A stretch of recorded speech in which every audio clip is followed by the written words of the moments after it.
Time start हुआ? तो चलो स्टार्ट करें। क्या जी, क्या पढ़ रहे हैं हम लोग? गोलीय दर्पण में प्रतिबिंबों का बनना। हम लोगों ने इसके पहले गोलीय दर्पण में चिन्ह परिपाटी या प्रथा को समझा। उसके साथ ही कुछ परिभाषाएं जैसे कि है ना, ध्रुव, वक्रता केंद्र, फोकस, वक्रता त्रिज्या, इन सब के बारे में पढ़ा। क्या जी? और फिर क्या पढ़े हम लोग?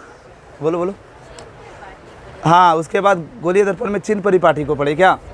उसके बाद फिर हम लोगों ने पढ़ा गोलीय दर्पण में जैसे कि अवतल दर्पण में। क्या? अवतल दर्पण में प्रतिबिंब कैसे बनता है, जब वस्तु को कहाँ रखा जाए। क्या जी? मतलब वस्तु की अलग अलग स्थितियों में प्रतिबिंब जो है अलग अलग जगहों पर बनता है, उसकी प्रकृति कैसी होती है, इन सब के बारे में हमने पढ़ाई किया। आवाज़ मेरी पहुंच रही है आपके तक? हाँ, बिल्कुल शांति से रहिए। देखिए, तो हम लोगों ने अवतल दर्पण की कितनी स्थिति को पढ़ा, एक बार थोड़ा सा रिवीजन कर लेते हैं। रिवीजन हम लोगों ने पढ़ा, ये आपका अवतल दर्पण है, ये अवतल दर्पण है। वह दर्पण जिसका परावर्तक सतह क्या हो जी? धसा हुआ हो, उसे अवतल दर्पण कहते हैं। चलिए, ये अवतल दर्पण का परावर्तक सतह का केंद्र बिंदु है, जिसको ध्रुव कहते हैं। गोलीय दर्पण जिस गोले का टुकड़ा होता है, उसके केंद्र को हम क्या कहते हैं? वक्रता केंद्र कहते हैं। और इसको मिलाने वाली रेखा क्या कहलाती है? मुख्य अक्ष कहलाती है। क्या हमने आपको बताया था कि बस इधर आपका इन्फिनिटिव है। वस्तु अगर अनंत में हो तो वस्तु से जो निकलने वाली किरण होती है ना, वस्तु से जो आने वाली किरण है, वो दर्पण से परावर्तन के बाद एक बिंदु पर फोकसित हो जाती है। क्या जी? एक बिंदु पर फोकसित हो जाती है ना, उस बिंदु को फोकस कहते हैं। तो हमने आपको बताया था कि अवतल दर्पण में जब वस्तु अनंत पर हो तब उस वस्तु का प्रतिबिंब फोकस पर बनता है ना, बिंदु के आकार का बनता है, अर्थात बहुत छोटा बनता है, और साथ ही साथ उल्टा और वास्तविक बनता है। बात समझ में आया? दूसरा केस हमने क्या पढ़ा था? दूसरा केस हमने पढ़ा था, ये अवतल दर्पण है, ये ध्रुव है, ये वक्रता केंद्र है ना, ये इधर आपका अनंत है। हाँ, क्या? ये अवतल दर्पण है, ये ध्रुव है, और ये वक्रता केंद्र। हम रिवीजन कर रहे हैं ना? यस। तो वस्तु को हम अनंत और वक्रता केंद्र के बीच रखे हैं कि नहीं रखे हैं?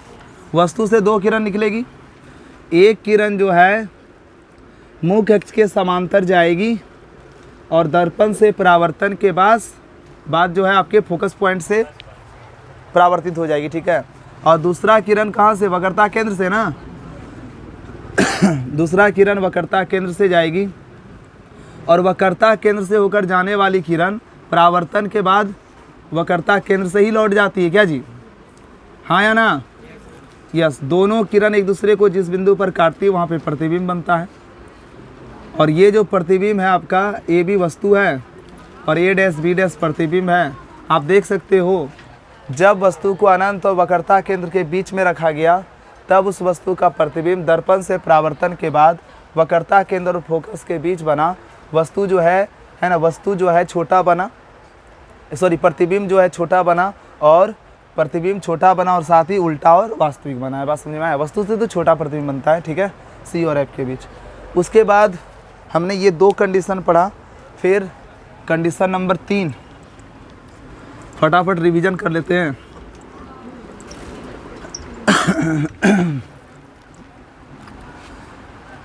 चलिए, ये आपका अवतल दर्पण है, ये वक्रता, ये ध्रुव है आपका, ये है ना सेंटर ऑफ कर्वेचर वक्रता केंद्र है। इसको मिलाने वाली रेखा मुख्य अक्ष है, ये पॉइंट आपका फोकस है। वस्तु को हम वक्रता केंद्र पर खड़ा करेंगे। ठीक है। तो जब वस्तु को वक्रता केंद्र पर खड़ा की जाए, तब उस वस्तु का प्रतिबिंब कहाँ पर बनेगा? वक्रता केंद्र पर ही बनेगा ना। मुख्य अक्ष के समांतर एक किरण गई, परावर्तन के बाद कहाँ से होकर गुजरी जी? फोकस से। और दूसरी किरण वक्रता केंद्र से होकर के जाएगी ना, जाएगी कि नहीं जाएगी? तो दोनों किरण एक दूसरे को इस पॉइंट पे टकराया है, यहाँ पर प्रतिबिंब बन गया। ये ए बी वस्तु है, ए डैश बी डैश क्या बन गया? प्रतिबिंब। तो जब वस्तु को वक्रता केंद्र पर रखा जाता है तब उस वस्तु का प्रतिबिंब वक्रता केंद्र पर ही बनता है। और जो है प्रतिबिंब कैसा बनता है बताइए? प्रतिबिंब जो है उल्टा बनता है, वास्तविक बनता है और वस्तु के आकार का बराबर बनता है। ये बहुत इंपॉर्टेंट पॉइंट है कि जो है जब वस्तु को कहाँ रखा जाए उसका प्रतिबिंब वस्तु के आकार के बराबर बनता है। वक्रता केंद्र पर रखते हैं, वक्रता केंद्र पर ही बनता है और वस्तु के आकार का क्या होता है? बराबर बनता है। चलो अगली बात बता रहे हैं। ये ध्रुव है, ये वक्रता केंद्र है, इसको मिलाने वाली रेखा मुख्य अक्ष है, ये पॉइंट फोकस है। वस्तु को हम कहाँ रख रहे हैं? सी और एफ के बीच ना। तो सी और एफ के बीच रखेंगे तो क्या होगा? देखो दो किरण निकल रही है ना, एक किरण तो परावर्तन के बाद फोकस से होकर गुजरेगी और दूसरा किरण वक्रता केंद्र से ना, और दोनों एक दूसरे को देखो इस पॉइंट पे काट दी और जहाँ पर काटी वहाँ पर प्रतिबिंब बन गया। ए बी वस्तु है, ए डैश बी डैश प्रतिबिंब है। लपन बात समझ में आ रहा है कि नहीं आ रहा है? ये ए डैश बी डैश क्या है? प्रतिबिंब। तो देखिए वस्तु को जब हम कहाँ पे रखें? सी और सी और एफ के बीच में रखे तो प्रतिबिंब जो है वक्रता केंद्र और अनंत के बीच बना कि नहीं बना? उल्टा बना, वास्तविक बना और वस्तु के आकार से बड़ा बना।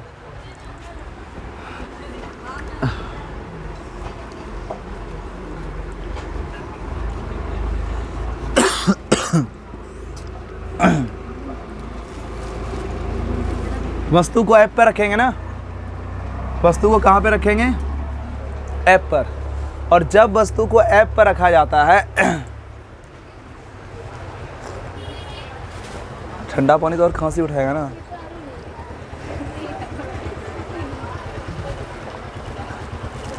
तो जब वस्तु को हम कहाँ पे रखेंगे?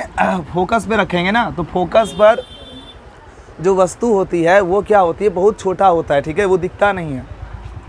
तो वस्तु को फोकस पे रखें तो फोकस से जो निकलने वाली किरण है वो मुख्य अक्ष के समांतर जाती है ना, पता है ना आप लोगों को? फोकस से जो निकलने वाली किरण है वो कहाँ जाती है बताइए? मुख्य अक्ष के समांतर जाती है। तो ये जो प्रतिबिंब बनेगा जब वस्तु को फोकस पर रखेंगे तो वस्तु का प्रतिबिंब कहाँ बनेगा? अनंत में बनेगा, अनंत में बनेगा और वस्तु से आकार से बहुत बड़ा बनेगा। वस्तु से आकार से क्या बनने वाला है? बहुत बड़ा प्रतिबिंब बनने वाला है, उल्टा और वास्तविक बनता है, ठीक है। अगला कंडीशन, अगला दो कंडीशन और है। ये आपका अवतल दर्पण है, ये आपका ध्रुव है, ये पॉइंट वक्रता केंद्र है, समझ रहे हो आप लोग? मिलाने वाली रेखा मुख्य अक्ष है, ये आपका फोकस है। वस्तु को आप कहाँ रख रहे हैं जी? एफ और पी के बीच रख रहे हैं। जब वस्तु को एफ और पी के बीच में रखा जाता है तब उस वस्तु का प्रतिबिंब कहाँ बनता है? देखिए मुख्य अक्ष के समांतर किरण गई और फोकस से होकर के लौट गई ना। एक किरण कहाँ से होकर के लौटी? फोकस से होकर के लौटी है। और दूसरा किरण वक्रता केंद्र से। देखिए दोनों एक दूसरे को कभी काटेगा पीछे बढ़ाने पर? दोनों एक दूसरे को काटेगा नहीं ना। इधर बढ़ाने पर काटेगा, इसलिए हम क्या करेंगे? पीछे बढ़ाएंगे। क्या करेंगे? तो पीछे देखो, पीछे तो किरण जाएगी नहीं ना, वो तो बस हम इमेजिनेशन कर रहे हैं, कल्पना कर रहे हैं कि भाई आगे नहीं कट रहा है तो पीछे कट जाए, और जहाँ पर कटेगा वहाँ पर प्रतिबिंब हो जाएगा। तो हमने क्या किया? इसको पीछे बढ़ाया डॉट डॉट में। तो दोनों एक दूसरे को इस पॉइंट पे काटी ना, तो जहाँ पर काटी वहाँ पे प्रतिबिंब बन गया। आपका ए बी वस्तु है और ये डैश बी डैश क्या है? प्रतिबिंब है। तो जब वस्तु को फोकस और ध्रुव के बीच में रखा जाता है तब उस वस्तु का प्रतिबिंब दर्पण के उस पार बनता है, वस्तु से आकार में बड़ा बनता है, आभासी बनता है और सीधा बनता है, ठीक है। लास्ट पॉइंट, अब हम लास्ट पॉइंट को समझाएंगे, यहाँ ध्यान दीजिए।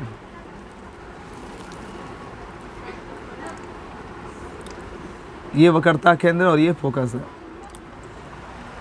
अब तो एफ और पी के बीच रख दिया वस्तु को। अब प्रतिबिंब कहाँ बनेगा, सॉरी अब वस्तु को कहाँ पे रखेंगे, पी पॉइंट पे रखेंगे। तो जब किसी वस्तु को ध्रुव पर रखा जाता है तब उस वस्तु का प्रतिबिंब ध्रुव पर ही बनता है। तब उस वस्तु का प्रतिबिंब कहाँ बनता है, हाँ, जब किसी वस्तु को, है ना, जब किसी वस्तु को ध्रुव पर रखा जाता है तब उसका प्रतिबिंब ध्रुव पर ही बनता है, लेकिन आभासी बनता है, सीधा बनता है और वस्तु से बहुत बहुत बहुत बहुत बहुत क्या बनता है, वस्तु के बराबर बनता है। सीधी सी बात है। दो कंडीशन में प्रतिबिंब बराबर बनता है, एक सी पर रखो और एक पी पर रखो, ठीक है। तो जब वस्तु को ध्रुव पर रखा जाता है तब उस वस्तु का प्रतिबिंब ध्रुव पर ही बनता है, आभासी, सीधा और वस्तु के बराबर बनता है, ठीक है। इतनी सी बात याद रही। तो इस तरह से आपका रिवीजन हो गया, सब बात क्लियर हो गई। हम इसको मिटा दें, अब उत्तल दर्पण में समझते हैं, ठीक है। चलो फिर से एक बार रिपीट कर दे क्या, बस वस्तु से दो किरण निकालना है।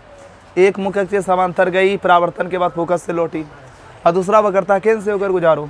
जहाँ दोनों किरण एक दूसरे को कट की वहाँ पर आप इमेज बनाओ, प्रतिबिंब बनाओ, ठीक है। चलो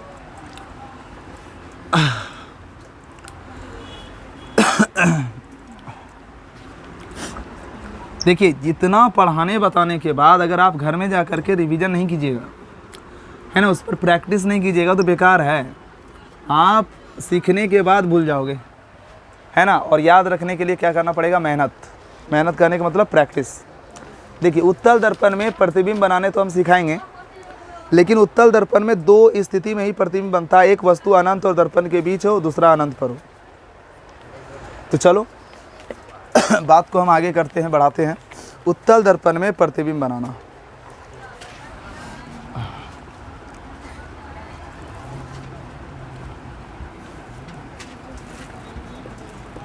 उत्तल दर्पण में प्रतिबिंबों का बनना।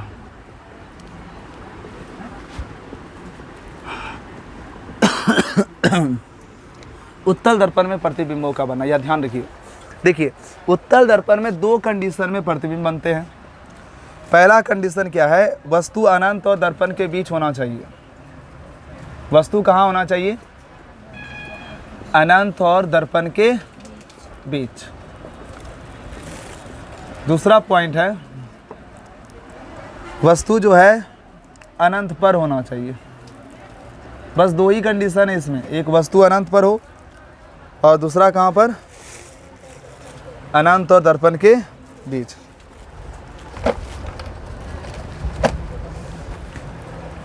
देखिए, जब वस्तु को हम उत्तल दर्पण, ना ये आपका उत्तल दर्पण है, वह दर्पण जिसका परावर्तक सतह क्या हो जी, उभरा हुआ, उठा हुआ हो, उसे उत्तल दर्पण कहते हैं। ये उत्तल दर्पण का ध्रुव है, परावर्तक सतह का मध्य बिंदु ध्रुव कहलाता है। और ये पॉइंट आपका वक्रता केंद्र इधर होगा क्या, नहीं, गोलीय दर्पण जिस गोले का टुकड़ा होता है उस गोले के केंद्र को हम क्या कहते हैं, वक्रता केंद्र कहते हैं। और इसको मिलाने वाली रेखा क्या कहलाती है, मुख्य अक्ष कहलाती है, ठीक है। तो पीसी आपका प्रिंसिपल एक्सिस है, मुख्य अक्ष है, और ये पॉइंट आपका क्या है, फोकस। पता है ना आप लोगों को। तो किरण किधर से आएगी, इधर से आएगी, इधर से आएगी, इधर से आएगी। जिधर चिकना और परावर्तक सतह है, किरण उस ओर से आती है। मुख्य अक्ष के समांतर किरण गई या नहीं गई, गई, और इस बिंदु से टकरा करके क्या हो गई, इस बिंदु से टकरा करके लौट गई। लौटी कि नहीं लौटी। लेकिन जब इसको हम पीछे की ओर बढ़ाएंगे तो तुमको क्या फील होगा, लग रहा है कि फोकस से होकर के किरण क्या हो रही है, निकल रही है, लग रहा है ना। चलिए, और एक किरण तो वस्तु कहाँ पर है जी, अनंत और दर्पण के बीच ना, तो अनंत है और ये दर्पण है, इसके बीच अगर वस्तु को रखेंगे तो वस्तु दिख जाएगा आपका, वस्तु दिखेगा इसमें। वस्तु आपका अनंत और ये दर्पण है, इसके बीच में है, ठीक है।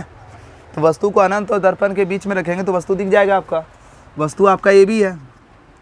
एक किरण तो आपको क्या बताया हम, फोकस से होकर के निकलेगी, और दूसरा किरण वक्रता केंद्र से। तो ये तो किरण यहाँ तक जाएगी, जाएगी ना, वक्रता केंद्र से। एक किरण वक्रता केंद्र से। तो दोनों किरण एक दूसरे को कहाँ पर काटी, यहाँ पर काटी ना, और जहाँ पर काटी वहाँ पर क्या बन गया, प्रतिबिंब। देख लो, क्योंकि दर्पण के उस पार बना है ना, और डॉट डॉट लाइन के मिलाने से कटा है, किरण पार थोड़ा होगी, पर ज़बरदस्ती काटे हैं इसको हम, इसलिए आभासी प्रतिबिंब बना है। तो क्या बोलेंगे, जब उत्तल दर्पण में वस्तु अनंत और दर्पण के बीच में हो, दर्पण और इधर अनंत, उसके बीच में वस्तु को जब खड़ा करेंगे तब उसका प्रतिबिंब देखिए कहाँ पर बनेगा, ध्रुव और फोकस के बीच में बनेगा। देख लीजिए, ध्रुव और फोकस के बीच बन रहा है ना, ये ध्रुव है, ये फोकस, इसके बीच में प्रतिबिंब बन रहा है कि नहीं बन रहा है। तो वस्तु का प्रतिबिंब बन कैसा रहा है, देख लो, प्रतिबिंब बन कहाँ रहा है जी, पी और एफ के बीच। प्रतिबिंब की प्रकृति कैसी है, आभासी, सीधा और वस्तु से छोटा दिखने रहा है। आभासी, सीधा और वस्तु से क्या है, छोटा है, याद रहेगा। दूसरा, जब वस्तु अनंत पर हो,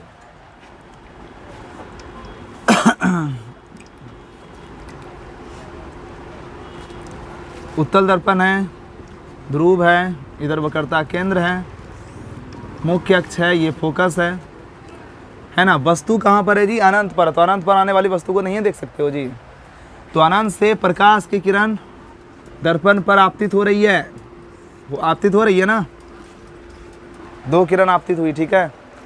और आएगी तो क्या होगा, यहाँ से टकरा करके तो लौट जाएगी ना, और ये भी टकरा करके क्या हो जाएगी, लौट जाएगी। लौटेगी ना लौटी, ये दोनों किरण टकरा करके लौट जाएगी। लेकिन जब हम किरण को पीछे की ओर बढ़ाते हैं तो किरण कहाँ पर कटती है, देख लीजिए, इस पॉइंट पे किस पर कट रही है, देख लीजिए, फोकस पर कट रही है, ठीक है। तो ये रियल में तो ऐसा होता नहीं है, आभासी रूप से होता है, ऐसा इमेजिनेशन से होता है। तो क्या कहेंगे, जब वस्तु को अनंत पर रखा जाता है तब उस वस्तु का प्रतिबिंब कहाँ पर बनता है, प्रतिबिंब फोकस पर बनता है ना, फोकस पर बनता है। प्रकृति कैसी होती है बताइए, आभासी, सीधा और वस्तु से बहुत छोटा, अत्यंत छोटा बनता है, अत्यंत छोटा। देखिए, जो भी प्रतिबिंब आपका दर्पण के उस पार बनेगा, चाहे अवतल हो या उत्तल, प्रतिबिंब हमेशा आभासी और सीधा ही बनेगा। या ये इस बात को आप ध्यान में रखोगे, जो भी प्रतिबिंब दर्पण के उस पार बन रहा है वह प्रतिबिंब आभासी बन रहा है, वह प्रतिबिंब क्या बन रहा है, सीधा बन रहा है। बात समझ में आया, समझे कि नहीं समझे। और दर्पण के इस पार बनने वाला प्रतिबिंब और साथ ही साथ मुख्य अक्ष के नीचे बनने वाला प्रतिबिंब वास्तविक होता है क्या जी, एक्सपीरियंस हुआ ना। वास्तविक प्रतिबिंब देखे होंगे हमेशा मुख्य अक्ष के नीचे बन रहा था क्या, और आभासी प्रतिबिंब आप क्या देखे होंगे, हमेशा मुख्य अक्ष से क्या बन रहा है, ऊपर बन रहा है। यस या नो, यस, समझ में आ गया आप लोगों को। क्या एक बार फिर से रिपीट करें, क्या क्या बोले हम, वस्तु को अगर अनंत और दर्पण के बीच में रखेंगे तब उस तब उस वस्तु का जो प्रतिबिंब है वो कहाँ बन रहा है, दर्पण के उस पार बन रहा है, आभासी बन रहा है, सीधा बन रहा है, छोटा बन रहा है। कैसे, देखो इस चीज़ को समझो।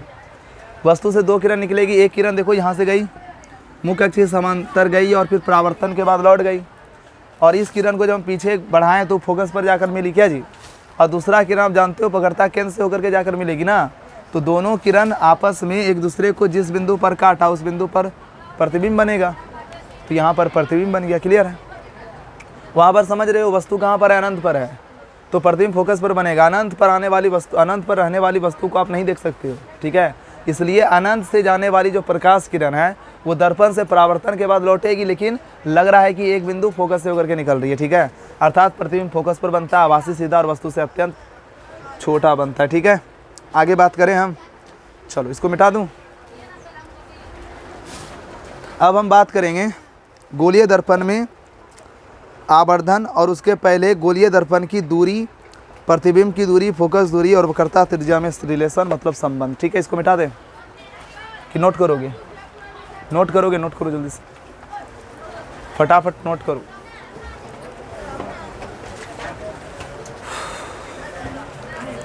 नोट कीजिए जल्दी से, कॉपी में नोट करो।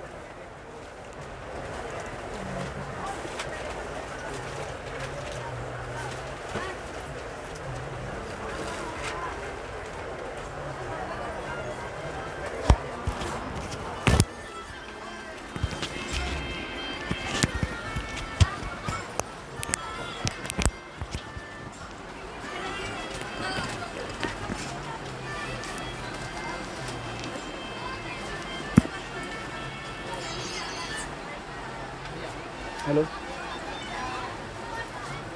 हाँ बोलिए जी, नमस्ते। आप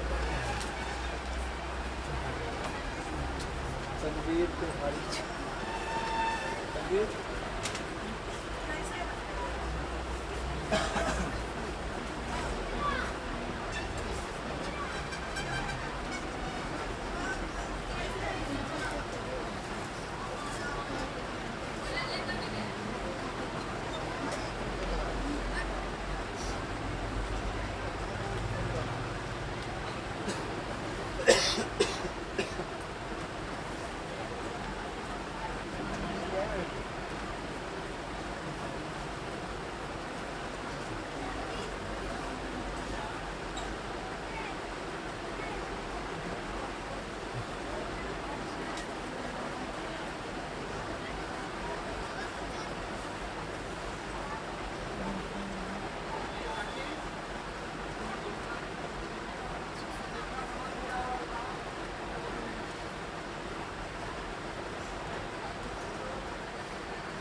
चलो आगे बढ़ें।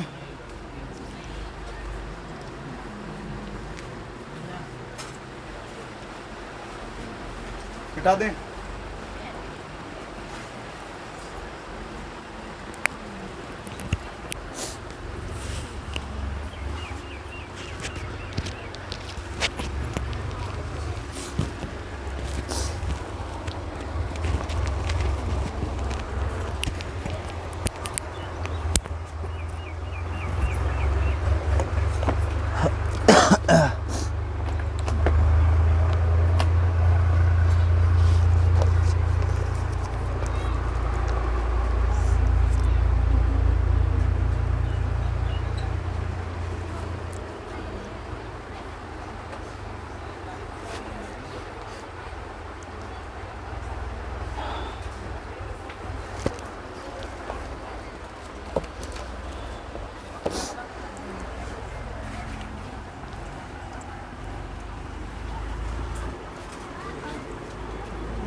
गोलीय दर्पण में वस्तु की दूरी,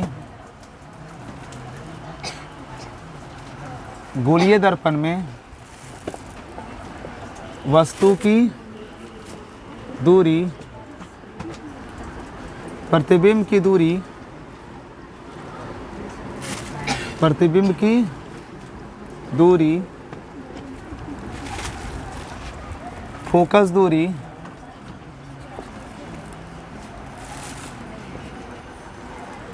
गोलीय दर्पण में वस्तु की दूरी, प्रतिबिंब की दूरी, फोकस दूरी में और फोकस दूरी में संबंध, और फोकस दूरी में संबंध।